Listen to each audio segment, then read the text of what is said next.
Welcome to Beyond the Page, the official podcast of Choice, the magazine of professional coaching, where we bring you amazing insights and in-depth features that you just won't find anywhere else. I'm your host, Gary Schleifer, and I'm excited to expand your learning as we dive into the latest articles, have a chat with these brilliant authors behind this particular one, and uncover the learnings that are transforming the coaching world.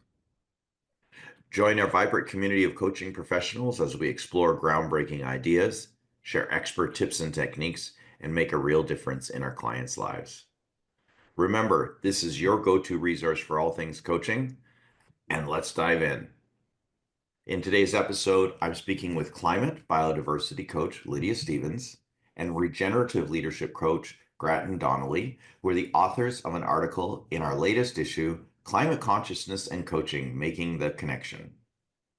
The article they wrote is entitled Looking Upstream, How Coaches Can Make the Shift from Reacting to Shaping a Sustainable Future. A little bit about Lydia. She's a climate biodiversity coach and co-founder of Climate Biodiversity Coaching, CIC. She's a leadership coach, facilitator, and trainer. She designed and trained coaches in the ICF accredited Climate Biodiversity Coaching course, who now form a global community working across diverse areas of climate coaching. Her clients include the British government, Natural England, and Procter & Gamble. Lydia uses a coaching approach to find the spark that we all have within us to contribute small or large steps towards habitable futures. She's a member of the Climate Coaching Alliance and specializes in coaching in partnership with nature. Grattan Donnelly is a regenerative leadership coach who integrates neuroscience, mindfulness, and nature walks and talks into all his work.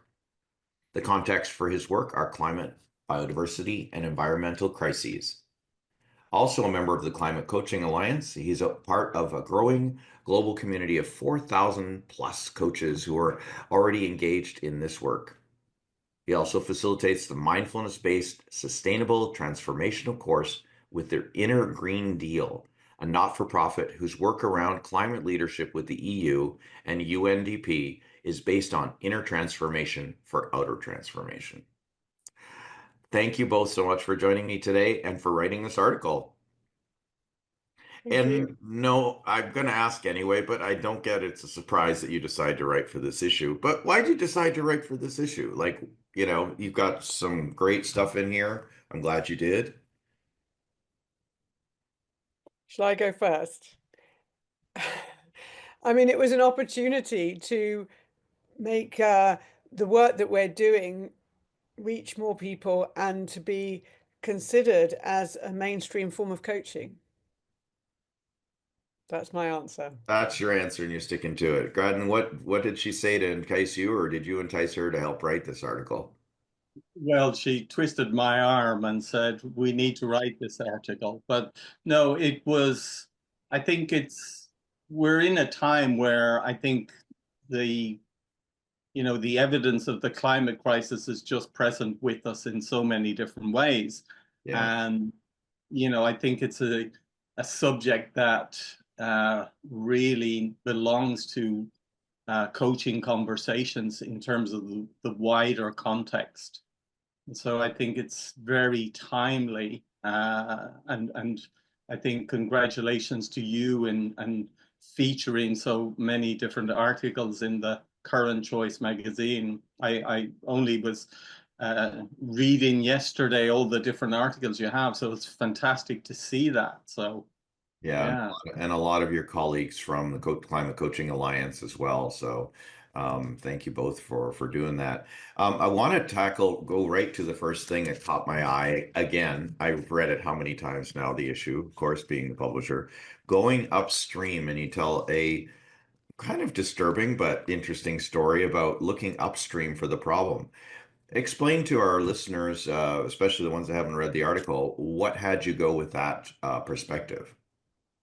Um, well, it's actually a story that I've taken and adapted from mindfulness-based stress reduction course. So I'm a qualified MBSR teacher as well. And the story goes, so if I tell the story, it'll become maybe Yeah, go apparent for it. what I'm talking about. But so the villagers downstream can almost remember the day the first body came down the river. And every day more and more bodies came down the river. Lots of people were rescued and lots of people still drowned. So over time, the bodies kept arriving down the river. So the villagers, they trained the swimmers to be better at rescuing. They got better boats, but still bodies came down the river, still people drowned. And over time, they built an amazing infrastructure, fantastic ambulances, hospitals, boats, and so on. And still people were coming down the river, still people were drowning. And so every now and again, some of the villagers would say, well, maybe we should go upstream and find out why the bodies or why the people are arriving in the river in the first place. And invariably, the response was something along the lines of, oh, the work we're doing here is way too important. We're far too busy. We can't let people drown. And so, in a way, business as usual is downstream. Busyness as usual is downstream. And, we can do all the leadership and coaching downstream, but until we are prepared to get out of the river and start walking upstream and start thinking about, well, what kind of world do we really want to live in? And how do we start to create that better world? And so going upstream is an invitation to get out of the river to start to see some of the conditioning that we have. It's almost like we're living in this story that the only way we can live our lives is through business as usual, busyness as usual, downstream. Right. And I think more and more people are getting the sense that it's not working. Yeah. Well, you made it's not where I thought this conversation was going to go, or there is a story, to be honest. When what I heard today was about the future and thinking about the future we wanted. And where I first went was, well, the problem is upstream. The problem is above us. The problem is bigger than us. And many people have spoken about, that it's, is it, whose responsibility is it? And for climate consciousness and climate change. And I know that it's all of our business. So thank you for adding that future perspective into that. Yeah. Yeah. I mean, I'll just build on that in the forward to the Climate Coaching Alliance political pod playbook, which is called Shaping Tomorrow, Michael Kavanagh, he talks about shining a light that is higher up. So if you have a torch and you only shine it at a dot, or you look at a microscope, it's very, very minute detail. And then if you broaden the light, you have a bigger perspective. And I think that's also what we're saying, is that systemic thinking, looking at all the interconnectedness, joining the dots between everything, is helpful to see how nature operates anyway, and how we're sort of almost going down a rabbit hole where we are at the moment as a climate, as a planet, as a species, as an interconnected with all other living species as well. So this is a point about the role of coaching, and it leads to the framework of 6 dimensions, which is basically taking yourself, the team, and the organization, which are the traditional forms of coaching, and also including land, workspace, wider ecosystems, and biosphere. So there's the whole living system that we are facing, and the water we drink, everything that we breathe, the food that we eat, is all part of the coaching context. So that's sort of long-term thinking, shining the light high up, is where we're going with this type of coaching, and we contract for that, and we invite our clients into this very exciting way of thinking. Well, it brings up a really good question that I've asked many of the authors, and that is, so what, and okay, so let's put it into context. The two of you both describe your coaching as climate consciousness coaching, biodiversity. So there's a marketing aspect, there's a knowledge aspect for the people hiring you. So they want to talk about climate consciousness and sustainability, etc. What about those of us who are not? How do we introduce the climate conversation into our agenda? Well, see, and I can't even say that, into our clients' conversation unless invited. It's there already. Oh, do tell. So, did you have a glass of water earlier today? Yes. Still. Are you breathing? Yes. What's going on in your stomach? Processing my breakfast. Thank you very much. Do we have sunlight?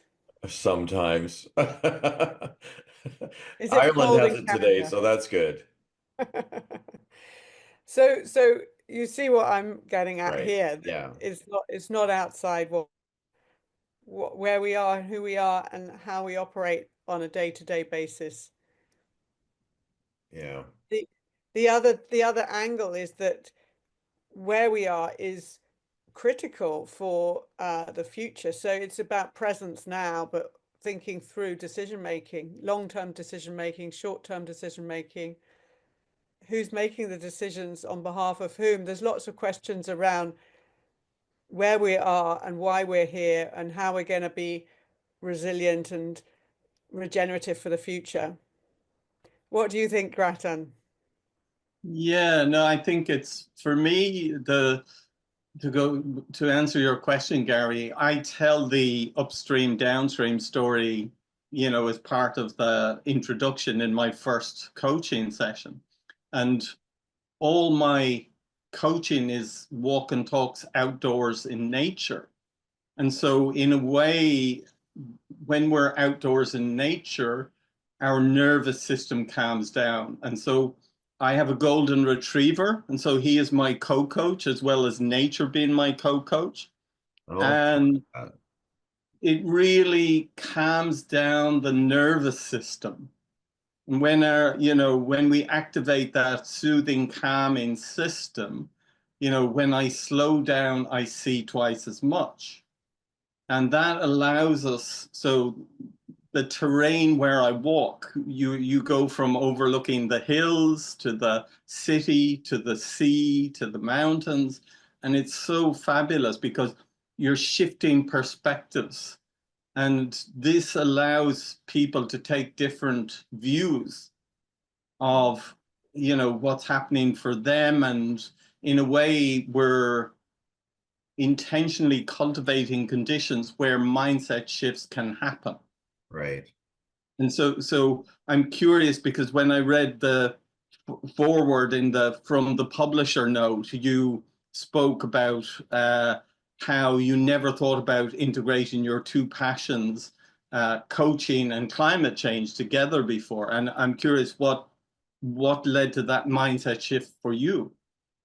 That was the fellow coach. My co-lead in this, Renee Friedman, was brought forward to me from another friend, Susie Pomerantz, when I said climate consciousness. And I kept deferring this issue. And then I met with Renee because I couldn't make the connection. I couldn't connect the dots. So I met with Renee and found out that she'd been connecting the dots for over 30 years. So in the weeks and months of working with Renee on building this issue, I started to get the sense of, well, right away, I had the example, you can introduce this into your coaching and be a climate conscious coach, which was something I didn't even know, although I was a member of the Climate Coaching Alliance by then. So I started to get the gist of all of it, that it wasn't just a movement for the planet, but it was a movement for coaches to integrate into their coaching. So my mindset shifted like over time to connect the two so that now I'm at the next phase, which is I'm ready to have those conversations, just like I'm ready to have DEI conversations and and that sort of thing, right? So that's to answer your question directly. Thank Susie and Renee particularly for being the example that said, "Hey, why not? Well, I did it." So I'm like, "Oh, okay." So it was pretty easy after that. And I still ask the question for our fellow coaches, if our client's agenda doesn't have it, how do we introduce it? But then I think of the other things that I introduce that are not on their agenda either as an opening for possible conversation. Sometimes it's just about letting them know what you're willing to talk about. Because sometimes when I get executive clients, especially, they're like, oh, well, I have to only talk about work. And I'm like, who said that? Kind of thing, right? And then they open up and we talk about relationships and, you know, dating and all kinds of things that are important to the other side of their lives. So now I'm quite open about introducing climate consciousness, sustainability, and just revealing my passion. Yeah.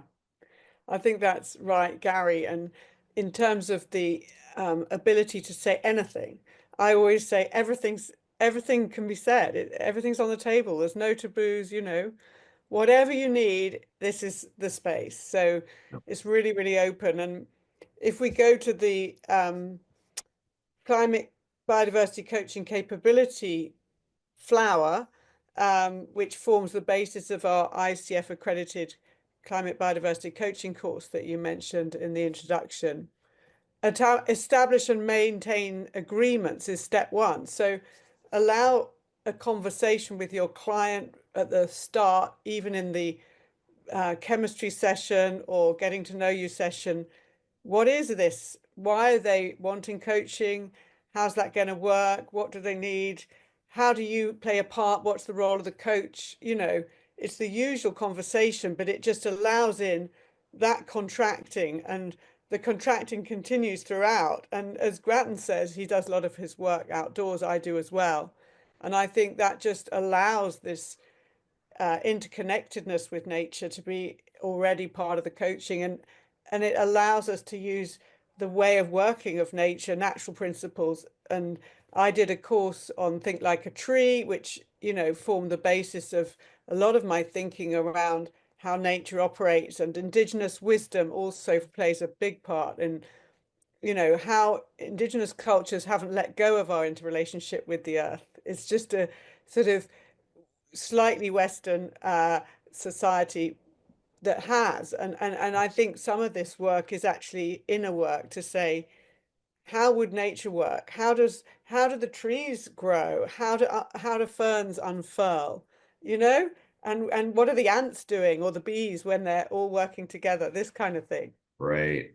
Yeah, you bring a really good point. You can bring in metaphors, analogies of a nature context, nature content, and just, let it be like it is with Grattan's walks to decompress and bring calm everything down. And I do have to ask one question. Sorry, Grattan. When you say you're walking and coaching, are you Mhm. on in one-on-one live, or are you bringing them along on the walk through Zoom or video channels? So I do both.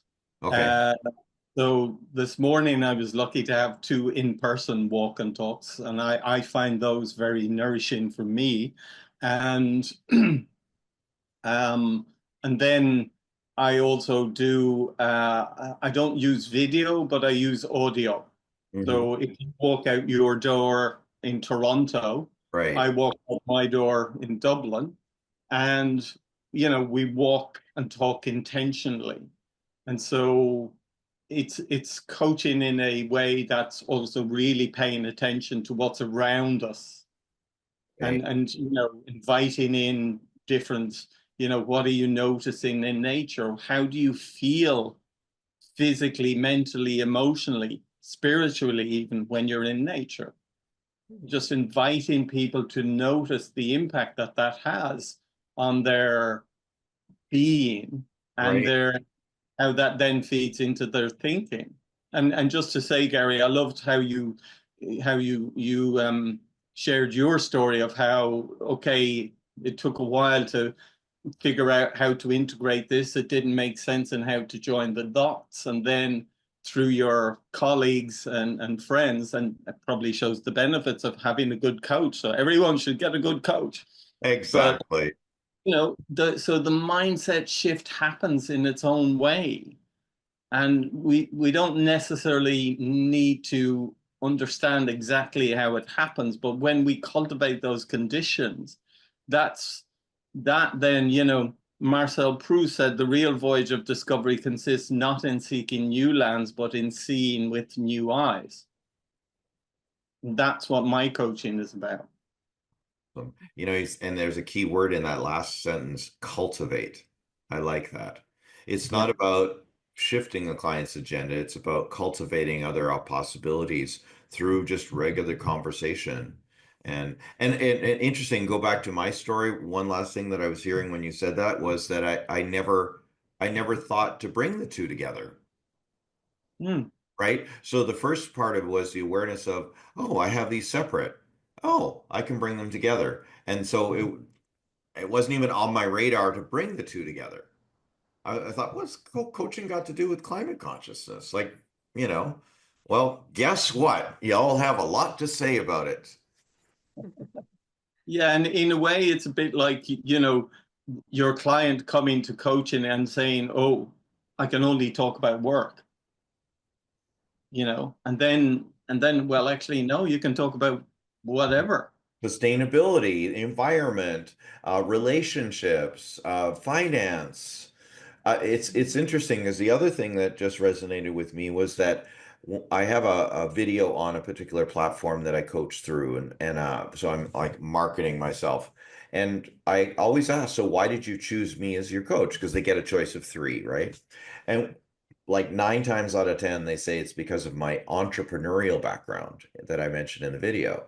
So I could just as easily have mentioned climate consciousness and the environment. And then they would have chosen me because that was something that was important to them, right? Yeah. That Yeah. so many ways to do it now, right? So like Hmm. I think the organically would be another word.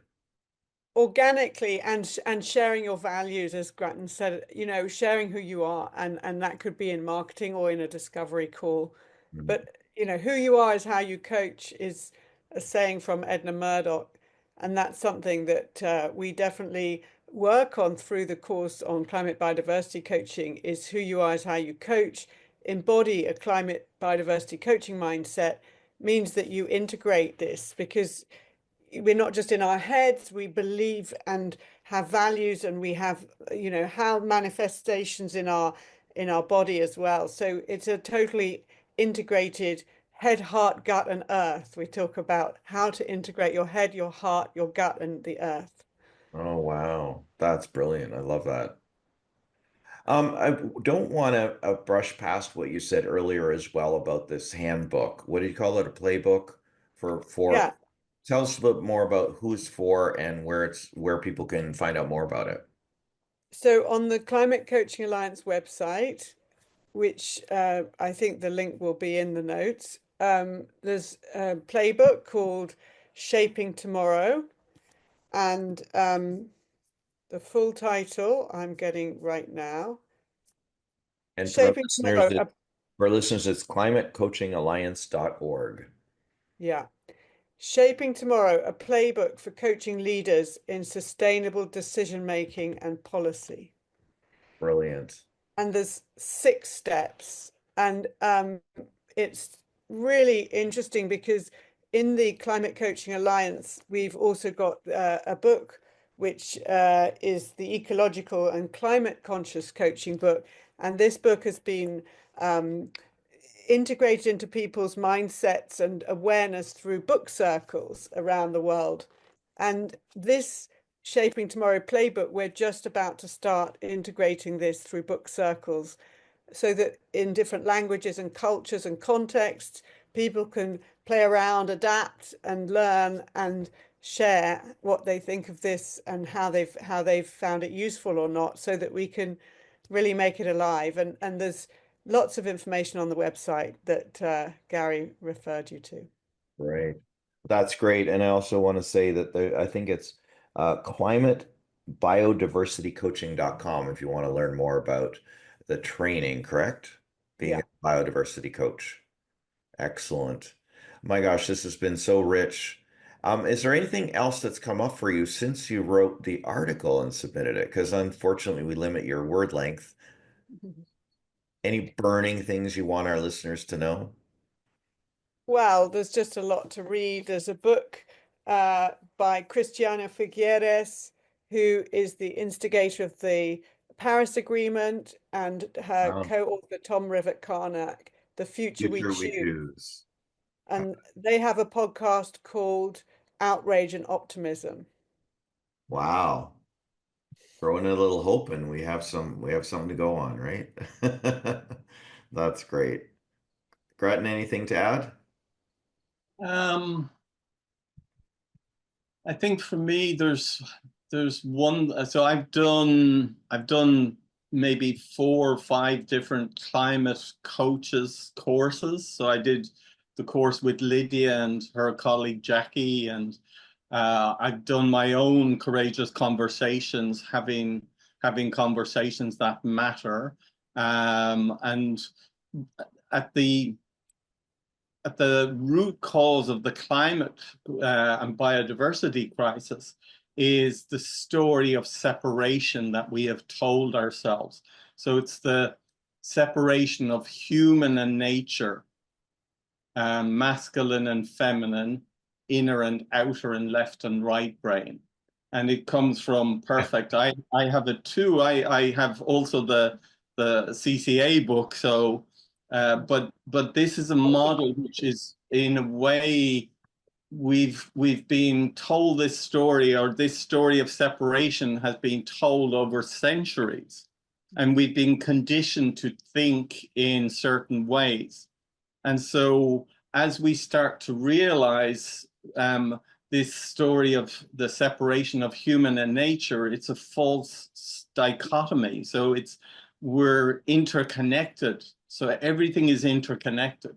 And so, humans, we're not a part of nature. We're not apart from nature. We are nature. Our nature, That's the realization that starts to happen. And then through the story of reconnection, we're starting to heal that story of separation.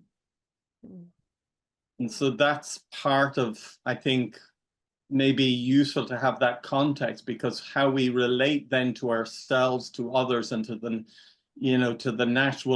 natural world on which, our economy, our yeah. society, everything is dependent on what Mother Earth provides for us. Well said. Very wise words and things to really take into our heart and our soul. Mm.